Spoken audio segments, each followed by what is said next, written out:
Prince Harry recounted his life of military service. He spent 10 years in the military and served 2 tours in Afghanistan, whilst reflecting on the reverence the US have for their armed forces. His speech came amid a week of remembrance of those who fought or lost their lives in conflict on behalf of their country, ahead of Veterans Day in the US and Remembrance Day in the UK. He addressed his audience, "Nothing was more valuable than the time I got to spend with my soldiers in a shell scrape, eating an MRE in the back of a tank." He then joked, "Thanks for the swaps."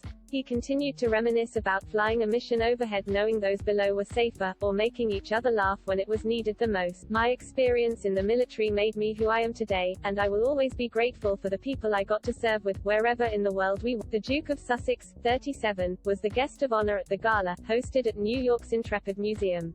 The event was to mark extraordinary leadership, and honor the brave men and women who serve in defense of our nation. During his speech, he said, "Throughout my time in the military and after, I recognized and understood that for many who have served or are still serving, it might not feel right to stand out amongst the team and be recognized. But you deserve to be, and tonight, whether you like it or not, that's what's happening." In his speech, Prince Harry continued, "I'd also like to speak briefly about something else that, until recently, has existed in the darkness, the invisible wounds that we are all susceptible to. The scars on the inside that no one, for too long, invisible injuries were treated as just that, invisible, and were destined to be swept under the rug at the risk of shame, guilt, or just a lack of understanding. Yet we now know that the mind is just like a muscle.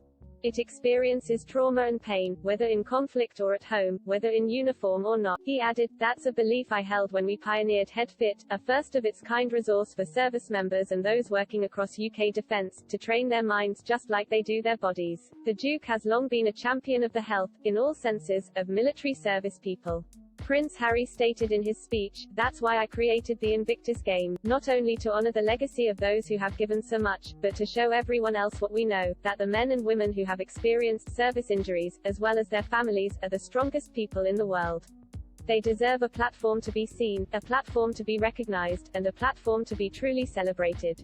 However, although he confesses a strong affinity for the military, Prince Harry was not permitted to wear his military uniform when bestowing medals upon veterans at the event. In February, Harry lost his honorary military appointments after confirmation to the Queen that he would step back from duties as a senior working royal.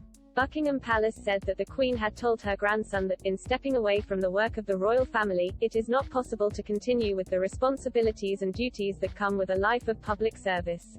Royal author Christopher Anderson has previously said that Prince Harry, more than any of the other princes, went out of his way to bond with his fellow soldiers, taking on the dirtiest and most dangerous assignments, kicking around a soccer ball with them in the middle of the desert, pulling practical jokes. The author of Brothers and Wives, Inside the Private Lives of William, Kate, Harry, and Meghan, added, "He always wanted to be treated like just one of the guys, and he got his wish."